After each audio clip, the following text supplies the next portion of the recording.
Okay, here we're going to look at something in Java called enum, stands for enumeration. It's going to allow us to model things with an unchanging number of items. And this is super helpful because it's going to allow the compiler to check specific things for us. It's way easier for us if we have a compilation error, like the red underline in Eclipse, than if we think our code works, it compiles, but then we run it, and when we're running it, there's a runtime error and it doesn't work. And enums are going to be similar to classes that we've seen in Java. Okay, here's some code that eventually I'm going to show you why this is flawed. So we have a student class that has a string favorite day. And even just think like, how might this go wrong? So here I've added another line where someone's favorite day is the weekend. And you can imagine that I could end up in my class with a bunch of inconsistencies. Maybe people are spelling the days of the week incorrectly or in different languages. That might violate some of my assumptions about there only being 7 possible favorite days. And because we want to favor compilation errors, we want to try to avoid bugs in the running of our code by just making things that are not legitimate or would be kind of conceptual errors just literally not compile. That's our goal. Okay, so here's a patch, and it doesn't fix it entirely, but imagine someone's calling the student constructor. We can do some error checking and only allow them to set the favorite day if it's one of those 7 strings that I have there. And string comparisons are case sensitive, so Monday with a capital M and a lowercase m won't work, or the lowercase one won't get set. And you can see this system.exit0 that tells Java to stop wherever it is. It's like the nuclear option to just stop running the program. And the number that you put in that exit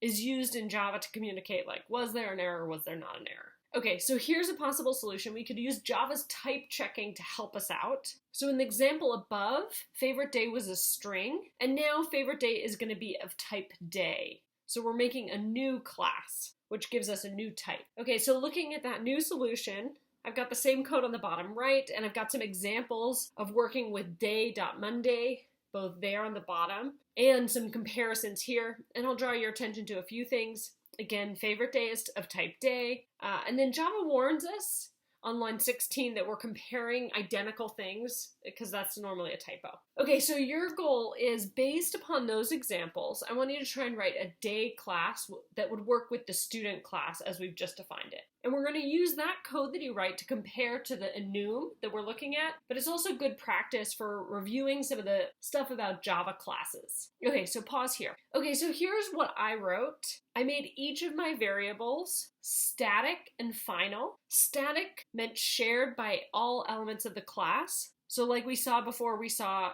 a class name .monday. Calling it on the class meant that it was a static or shared variable. And then final means unchanging. And the convention when something is a final variable is to put it in all caps.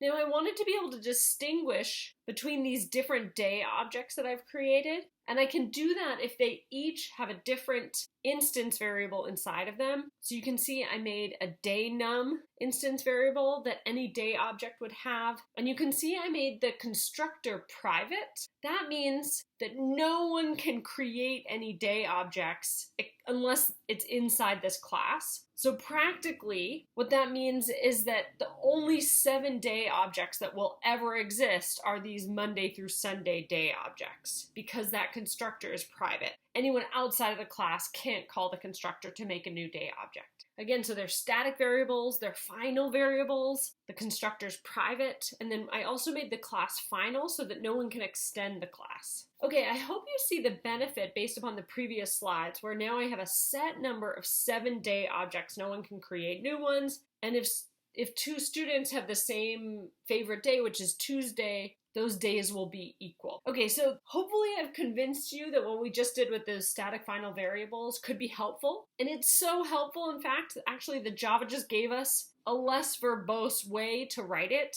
And remember, giving us less verbose ways of doing things is not like the typical thing that Java does for us. So in the top right, you can see the enum, and I've listed out the variable names. An enum is like a class, but there's a finite set of things. And what's really cool about this is from the perspective of other classes, the enum on the top and that day class that I made on the bottom are going to have the exact same ways of being able to interact with them. So if we bounce back to that example we saw with a student that had a favorite day, where we could call the constructor with day.monday, both our enum and the day class that we made would have this behavior. Okay, so the day enum that I've got there is sort of the simplest case, but actually enums can get flushed out a lot more, and they can have methods, and let's look at a slightly more complicated case. So here I have a day enum, and now those enum values have essentially two instance variables. The day name, that's going to be a string, and a boolean for whether or not it's the weekend. So here you can see that we started with a comma-separated list that ended with a semicolon, and that listed all of the values that we were going to have. Remember, before we just had Monday, comma, Tuesday, comma, etc. But with those parentheses, we're essentially calling the day constructor. And so those inputs have to match the constructor arguments there. Again, each of the things in my enumeration will have instance variables. Here I've made a constructor. Again, it's private, so no one else can call it. And then here I've got some examples of methods. And wanting those methods is actually why we might want these two instance variables. And so not just have Monday, comma, Tuesday, comma, Wednesday, just being able to distinguish those things, but I might also want to be able to tell if something's part of the weekend or get its string name. So we really want to avoid cases like we looked at in the beginning, where just someone who's using our class just needs to magically know exactly how they should pass a specific argument to be then consistent with our assumptions. We don't want them to need to know how to spell Saturday correctly, or to know that they need to spell it in English to be able to work with our class. We want to build it into the language. That's why we created a day class, or a day enumeration, and that allowed the compiler to check that people weren't making mistakes.